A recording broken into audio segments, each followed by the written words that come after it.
Hello दोस्तों, दृष्टि IAS के इन फोकस प्रोग्राम में आप सभी का स्वागत है। आज का हमारा जो टॉपिक है वो स्वास्थ्य से संबंधित है और भारत के अंतर्गत स्वास्थ्य की स्थितियों में खासतौर से महिलाओं और बच्चों को टारगेट करता है। यहाँ पर आपने सुना होगा कि किसी महिला में या किसी बच्चे में रक्त की कमी हो जाती है, रक्ताल्पता इसको कहते हैं। दूसरे शब्दों में इसको ही हम अनीमिया के नाम से भी जानते हैं। तो अनीमिया को लेकर के भारत में एक सर्वे कराया जाता है कि किस तरह से भारत में स्थितियां मौजूद हैं, कितने लोग इस तरह की स्थितियों के शिकार हैं, कितनी महिलाओं को इस परिस्थिति से बाहर निकाला गया है, किस तरह से आगे की रणनीतियां बनाई जानी चाहिए।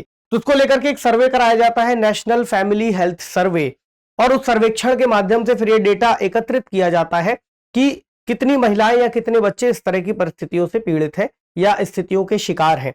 अब इस प्रक्रिया में क्या है, कुछ खामियां सामने आई है और पता चला है कि ये इतना सटीक मेथड नहीं है जितना सटीक हो सकता है।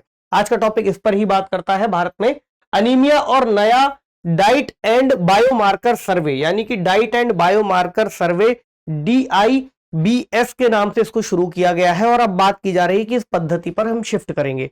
ये विषय चूंकि आमतौर पर इतना कॉमन नहीं है या इतना हम इस पर ध्यान नहीं देते और जीएस पेपर 2 और जीएस पेपर 3 में जब भी ऐसे कुछ मुद्दे आते हैं तो हमसे छूट जाते हैं, इसलिए इन पर बात करना भी उतना ही आवश्यक है जितना कि परीक्षा के लिहाज से आप किसी अन्य विषय का अध्ययन कर रहे हैं। Can the new diet and biomarker survey trace the root of India's anaemia problem? तो क्या यह सर्वेक्षण भारत के अंतर्गत अनीमिया की परिस्थितियों की पड़ताल कर पाएगा, उसकी जड़ों को समझ पाएगा? ऐसी ये खबर बताती है। तो चर्चा में क्यों है? क्योंकि अनीमिया से संबंधित स्थितियों की बात की जा रही है। थोड़ा सा और देख लेंगे इससे संबंधित प्रमुख बिंदु क्या है। बेसिकली यहां से शुरू कर लेंगे कि अनीमिया होता क्या है, किस तरह से इसका प्रभाव है, इसके अलावा भारत में इसकी क्या स्थिति है, अब जो नया सर्वेक्षण आ रहा है वो किस तरह का परिवर्तन लेकर के आएगा, इसके अलावा आहार और बायोमार्कर सर्वेक्षण की बात की गई है, इसमें क्या खास बातें हैं, अनीमिया डेटा की जो बात आती है, जो हम डेटा एकत्रित कर रहे हैं उसका क्या महत्व हो सकता है, कैसे आप उसको उत्तर में लिखेंगे, कैसे कनेक्ट करेंगे चीजों को, सरकारी पहल, क्योंकि सरकार ने किस तरह से इसको रोकने के लिए योजनाएं शुरू की हैं, कार्यक्रम शुरू किए हैं भारत के स्वास्थ्य मंत्रालय से जुड़े हुए, इनको देखेंगे। इसके अलावा एक सवाल जो कि प्रारंभिक परीक्षा में पूछा जा सकता है, और जीएस पेपर अगर आप मेंस में देखते हैं तो मेंस में आपको दिखेगा कि जीएस पेपर 2 में महिलाओं, स्वास्थ्य एवं सरकारी नीतियों और हस्तक्षेपों से संबंधित जो मुद्दे वाला सेक्शन यहाँ पर लिखा हुआ है, खासतौर से स्वास्थ्य अगर हेल्थ करके देख लेंगे तो सारी चीजें उसमें इंक्लूड हो जाती हैं। तो चर्चा में इसलिए क्योंकि सरकार ने अनीमिया से जुड़ी हुई जो सर्वेक्षण की नीति है उस पर पुनर्विचार शुरू कर दिया है और उनका कहना है कि इसमें हम कुछ बदलाव करेंगे, क्योंकि जो पुराना वाला मेथड है जिसको हम नेशनल फैमिली हेल्थ सर्वे के नाम से जानते हैं, इसमें जो डेटा प्राप्त हो रहा है वह उतना सटीक नहीं मालूम पड़ता। क्यों नहीं मालूम पड़ा? क्योंकि हमें यह पता चला कि जो पुराना डेटा या पुराना हमने सर्वेक्षण कराया, चूंकि अब तक सरकार की तरफ से या जो भी इसके जुड़ी हुई योजनाएं चलाई जा रही थी उसके बाद इन चीजों में, इन स्थितियों में गिरावट देखने को मिलनी चाहिए थी, ऐसा अनुमान था। लेकिन नेशनल फैमिली हेल्थ सर्वे जब 5 आया है तो उसमें यह पता चला कि इनकी स्थितियों में और वृद्धि हुई है, इसलिए ये कहा गया है कि इससे जुड़ा हुआ और कोई सटीक हमें जो सर्वेक्षण है वो कराना चाहिए। तो अनीमिया या रक्ताल्पता प्रसार के अनुमान यहां पर निकल के आते हैं कि इसमें वृद्धि हुई है। तो राष्ट्रीय परिवार स्वास्थ्य सर्वेक्षण से अब शिफ्ट करने की बात आ रही है आहार और बायोमार्कर सर्वेक्षण, यानी डाइट एंड बायोमार्कर सर्वे, इस पर ट्रांसफर कर लेंगे। अभी इसको भी देखते हैं क्या। तो देश में चूंकि अनीमिया का खतरा बढ़ रहा है, ऐसे संकेत मिलते हैं, तो क्या वाकई बढ़ रहा है या केवल आंकड़े हम उस तरह से नहीं जुटा पा रहे जिससे हमें यह पता चल सके कि वास्तविक परिस्थितियां कहां हैं। तो नेशनल फैमिली हेल्थ सर्वे में हीमोग्लोबिन स्तर के आकलन की सटीकता के विषय में चिंता जाहिर की गई है कि हीमोग्लोबिन का जो यहां पर डिटेल ली जाती है या उसके सैंपल कलेक्ट किए जाते हैं, तो क्या सैंपलिंग की विधि में ही कोई दिक्कतें हैं। तो एनीमिया से शुरू करते हैं कि ये क्या है। तो बेसिकली आप ये बात जानते हैं कि रक्त कोशिकाएं, आपने विज्ञान में पढ़ा होगा, तो सामान्यतः हर व्यक्ति के शरीर में अगर मनुष्यों की बात करें तो रक्त की कोशिकाएं मौजूद होती हैं। ये भी 2 तरह की हैं, आरबीसी यानी रेड ब्लड सेल्स और डब्ल्यूबीसी यानी व्हाइट ब्लड सेल्स। जो आरबीसी है उनका प्रमुख कार्य है रक्त के अंतर्गत रक्त के माध्यम से ऑक्सीजन का वहन करना और शरीर के सभी महत्वपूर्ण अंगों तक ऑक्सीजन को पहुंचाना। और WBC जो श्वेत रक्त कणिकाएं हैं, इनका प्रमुख कार्य जुड़ा हुआ है शरीर के इम्यून सिस्टम से, या हम कहें प्रतिरक्षा तंत्र से, जिनमें आपने टी सेल्स के बारे में पढ़ा है। कोविड के दौरान इस पर खूब सारी बात हुई थी कि इम्यूनिटी कमजोर हो रही है, कोविड का हमला बढ़ रहा है, तो वो WBC के अंतर्गत इम्यूनिटी जो आती है शरीर की, वो इसमें देखी जाती है। लेकिन यहाँ का जो टॉपिक संबंधित है वो है RBC से, यानी रेड ब्लड सेल्स। इनके अंतर्गत कुछ ऐसी त्रुटियां आ जाती है, कुछ ऐसी परिस्थितियां आ जाती हैं जिनमें विकार उत्पन्न हो जाता है, और ये ऑक्सीजन को जिस तरह से सामान्य तौर पर वहन करती है, पूरे रक्त संचरण के माध्यम से शरीर के हर अंग तक पहुंचाती है, वहां बाधा आने लगती है, जिससे शारीरिक जरूरतों के लिए लाल रक्त कोशिकाओं की संख्या या क्षमता अपर्याप्त हो जाती है। अब इसमें अगर किसी व्यक्ति की उम्र क्या है, उसका लिंग क्या है, महिला पुरुष या किसी अन्य, ऊंचाई क्या है, धूम्रपान करता है या गर्भावस्था की अवस्था आती है, ऐसी सभी परिस्थितियों में ये स्थितियां और भिन्न भिन्न तरह से दिखाई पड़ती हैं या प्रभाव छोड़ सकती हैं।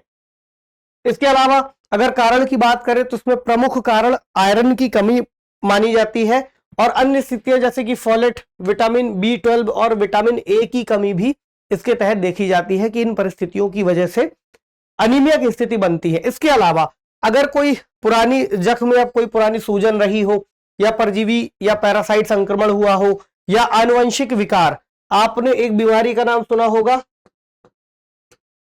Sickle cell anaemia. ये एक आनुवंशिक बीमारी है जो माता पिता से संतान में पहुंच सकती है। तो प्रभाव क्या होगा, आपको पता है शरीर के हर अंग को जीवित रहने के लिए या उसका फंक्शन ठीक से चलने के लिए ऑक्सीजन की आवश्यकता होती है। तो आप मान करके चलिए कि अगर किसी व्यक्ति के शरीर में ऑक्सीजन की कमी हो जाएगी तो उसको थकान महसूस होगी, सरदर्द महसूस होगा, चक्कर आ सकते हैं, शरीर में पीलापन आ सकता है, कमजोरी आ सकती है। तो ये सभी इसकी सामान्य लक्षण है। और खास तौर से जब कोई महिला गर्भवती है और संतान को जन्म देने वाली है, वहां पर उसके शरीर में अगर ऐसी परिस्थितियां बनती हैं तो बच्चों में भी कमजोरी आ सकती है, क्योंकि बच्चे के शरीर का विकास माता के शरीर से ही जुड़ा होता है। ऐसे में माता के कमजोर होने से उसका प्रभाव बच्चों पर भी होगा, और ये न केवल शारीरिक रूप से होता है बल्कि मानसिक स्वास्थ्य पर भी इसका गंभीर प्रभाव पड़ता है। ऐसे में किसी भी देश के अंतर्गत अगर ऐसी परिस्थितियां होंगी, एक बड़ा वर्ग समाज का अगर इस तरह की समस्या से ग्रसित है, पीड़ित है, तो जो आने वाला नया समाज बनने वाला है या फिर जो नई संतानें उत्पन्न होने वाली उस देश में, उनका मानसिक विकास उस तरह से नहीं होगा या नहीं हो पाएगा, उनका शारीरिक विकास उस तरह से नहीं हो पाएगा जो देश के लिए हम मानव पूंजी की बात करते हैं। यहां पर बड़ी समस्या है, इसलिए आपको दिखाई पड़ता है कि सरकारें इसके लिए कल्याणकारी कार्यक्रम चलाती है। मतलब आप सोचिए कि सरकार को क्या करना है, मतलब सरकार के हिस्से में तो ये काम है ही कि देश के अंतर्गत मानव पूंजी का निर्माण किया जाए, या जो मानव पूंजी विकसित होगी वो देश को आगे बढ़ाने में काम करेगी। ये कुछ वजहें हैं, बेसिक चीजें हैं, लेकिन क्लियर होनी चाहिए। तो भारत में एनीमिया की क्या स्थिति है, जो सर्वे की हमने बात की थी, नेशनल फैमिली हेल्थ सर्वे 5 2019 से 2021 के बीच का ये सर्वेक्षण, जिससे पता चल रहा है कि सभी आयु समूहों में एनीमिया के स्तर में अस्पष्ट उछाल आया है, यानी हम बहुत क्लियर नहीं समझ पा रहे कि कैसे है या फिर क्यों है। जैसे 57% महिलाएं हैं, 15 से 49 आयु वर्ग की 67% बच्चे हैं, 6 से 59 महीने के आसपास, यानी कि 5 वर्ष से कम आयु के जो अनीमिया से पीड़ित हैं, ऐसी जानकारी पता चल रही है। तो अब हम नया सर्वे के थ्रू इसको जोड़ रहे हैं, डाइट एंड बायोमार्कर सर्वे। तो ये कैसे काम करने वाला है इसको समझ ले। तो नेशनल फैमिली हेल्थ सर्वे के अंतर्गत जो वेन्स से निकलने वाले ब्लड सैंपल्स हैं, उनके बीच में सैंपलिंग जिस तरह से की जाती है, वहां पर उनके मेथड में कुछ समस्या है। इसमें कुछ परिवर्तन किए जाएंगे जो अगले बायोमार्कर सर्वे से हम जोड़ करके देखेंगे। तो संभावित रूप से अभी मान करके चल रहे हैं, गलत जानकारी इससे मिल रही है प्लाज्मा के स्तर पर, या फिर जिस तरह से यहां पर हम हीमोग्लोबिन का अध्ययन करते हैं, तो सैंपलिंग में कहीं दिक्कत है। दूसरा, जो DABS की बात कर रहे हैं, वो राष्ट्रीय पोषण संस्थान द्वारा पिछले साल यानी कि 2022 के दिसंबर के आसपास शुरू किया गया था। तो अनीमिया के प्रसार की यहाँ पर ट्रैकिंग की जा रही है। इसके तहत आहार, पोषण और स्वास्थ्य की स्थिति की मैपिंग की जाएगी। यानी न केवल सिर्फ हीमोग्लोबिन के माध्यम से हम पता करेंगे, अब हम ये भी पता करेंगे कि किस तरह का आहार ले रहे हैं, डाइट कैसी है, कितना न्यूट्रिशन उन्हें मिल रहा है और स्वास्थ्य की कैसी स्थिति है। तो अभी तक के जो WHO के मानक है वो उतने उपयुक्त नहीं माने जा रहे हैं और इसके लिए यहां पर चेंजेस करने हैं, क्योंकि ये जो मानक है केवल कट ऑफ पॉइंट के लिए उम्र, लिंग, शारीरिक स्थिति और ऊंचाई के कारकों पर निर्भर करते हैं, जबकि स्थितियां इससे थोड़ी अलग भी हो सकती हैं। तो आहार और बायोमार्कर सर्वेक्षण क्या है?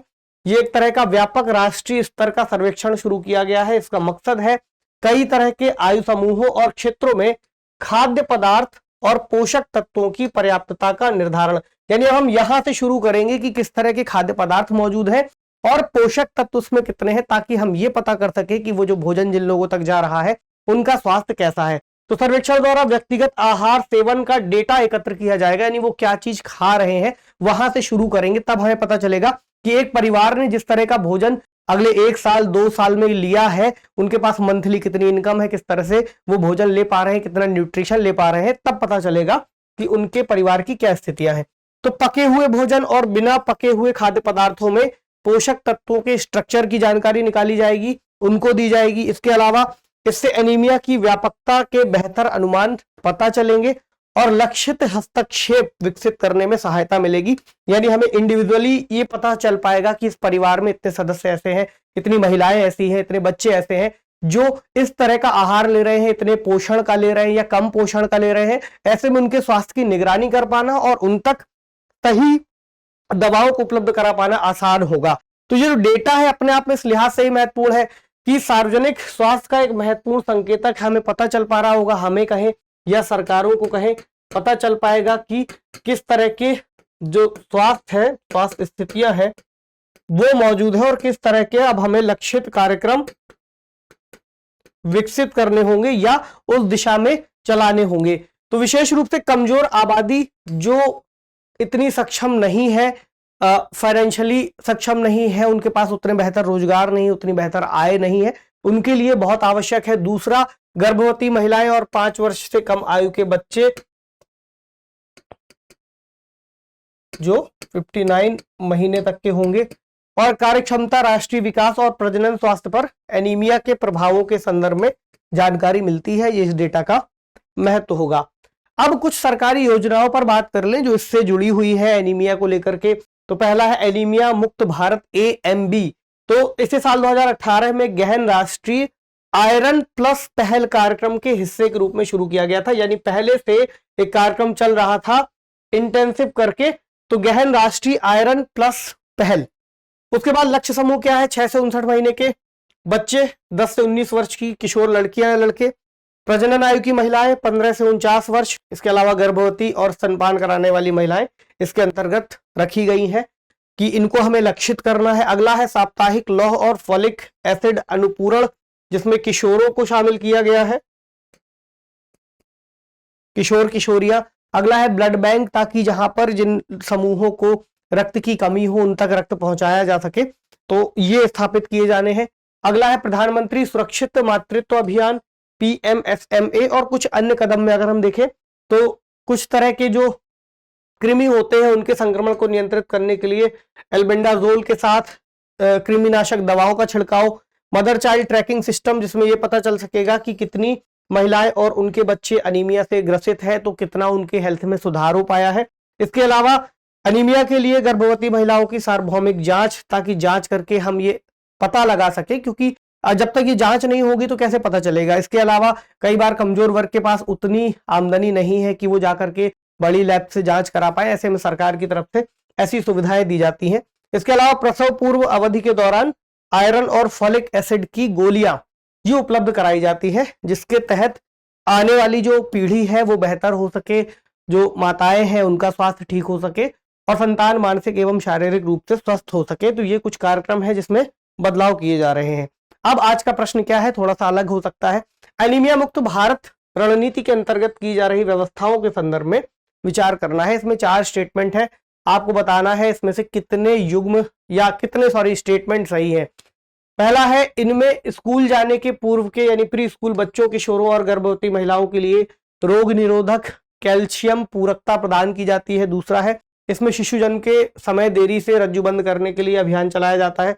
तीसरा, इसमें बच्चों और किशोरों की निर्धारित अवधियों पर कृमि मुक्ति की जाती है। और चौथा, इसमें मलेरिया, हीमोग्लोबिनोपैथी और फ्लूरोसिस पर विशेष ध्यान देने के साथ स्थानिक बस्तियों में एनीमिया के गैर पोषण कारणों की ओर ध्यान दिलाना शामिल है। तो आपको बता रहे हैं इनमें से कितने सही हैं। अगर नहीं भी आए तो गूगल कर लीजिए, लास्ट में कुछ नहीं मिलेगा तो कमेंट बॉक्स में लिख दीजिएगा, इसका जवाब आपके साथ लेकर के हाजिर हो जाएंगे। तो इस सेशन में आपने क्या सीखा जरूर लिखिएगा, क्योंकि ये विषय जीएस पेपर 2 और 3 के लिए बहुत इंपॉर्टेंट है और जो कि करंट अफेयर से संबंधित भी है, क्योंकि उसमें प्रश्न ऐसे आते हैं जिसका उत्तर आपको फ्रेम्ड नहीं मिलेगा। आपको अलग अलग जगहों से प्रश्न को कलेक्ट करना है, प्रश्न को कहे या उन तथ्यों को कलेक्ट करना है जो करंट अफेयर से जुड़े हुए हैं। तो मेंस का जो एग्जाम है वो आने वाला है, जिनका प्रीलिम्स हो जाएगा या हो गया होगा, तो वो लोग ध्यान दें इस पर विशेष रूप से। तो मिलते हैं अगले सेशन में। कुछ और जानकारी चाहे तो लिख दीजिएगा। पढ़ते रहिए, तब तक ख्याल रखिए। शुक्रिया।